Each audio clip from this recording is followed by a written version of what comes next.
Friends welcome to my channel primary tips. आज के तुम्हारे संगे आलोचना करब क्लास 7 एक्सेप्ट भूगोलेर प्रश्न।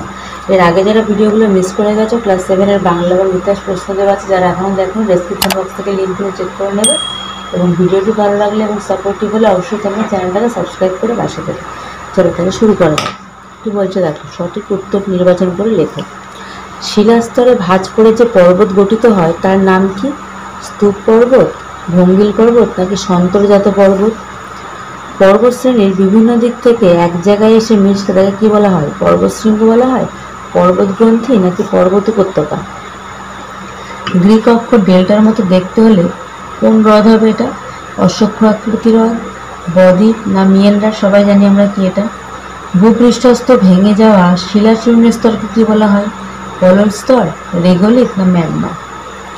মূল নদী থেকে যে সমস্ত নদী বেরিয়ে গিয়ে অন্য কোথাও মেশে তাদেরকে কি বলা হয়? অন্তর্বাহিনী নদী, উপনদী না শাখা নদী? নদী চ্যাপ্টারে পেয়ে যাবে। গ্রানাইট একটি কি? পাললিক শিলা, আগ্নেয় শিলা না রূপান্তরিত শিলা?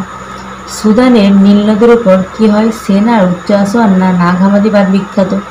ভিক্টোরিয়া জলপ্রপাত কোথায় রয়েছে? নাইজার নদীতে, জাম্বেজি নদীতে নাকি কঙ্গো নদীতে?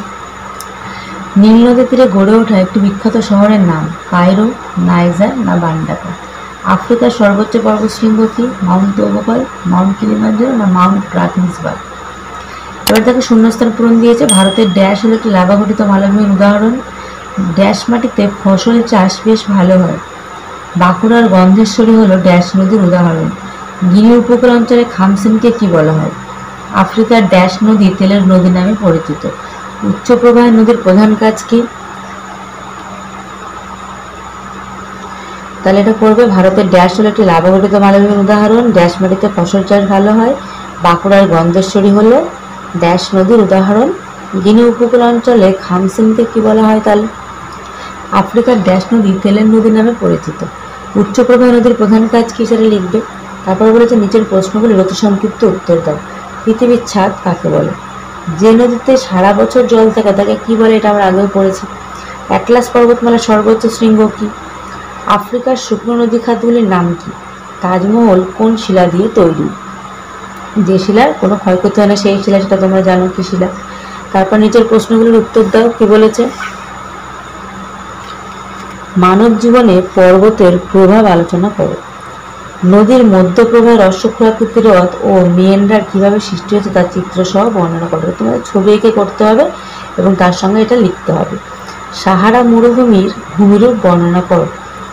আফ্রিকার সাভানা তৃণভূমি ও নাতিশীতোষ্ণ তৃণভূমি কিভাবে আফ্রিকার জলবায়ুর সঙ্গে ওতপ্রোতভাবে জড়িত সেটা তোমাদেরকে ব্যাখ্যা করে বলতে হবে।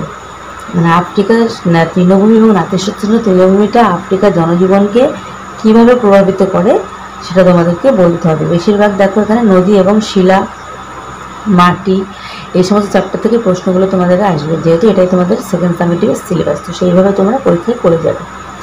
এই ধরনের ভিডিও পেতে হলে অবশ্যই আমার চ্যানেলটাকে সাবস্ক্রাইব করে রাখো। আর ভিডিওটি ভালো লাগলে অবশ্যই ছোট্ট বন্ধুদের সঙ্গে শেয়ার করতে ভুলো না। দেখা হচ্ছে পরবর্তী ভিডিওর সঙ্গে। সবাই ভালো থেকো, সুস্থ থেকো। টাটা।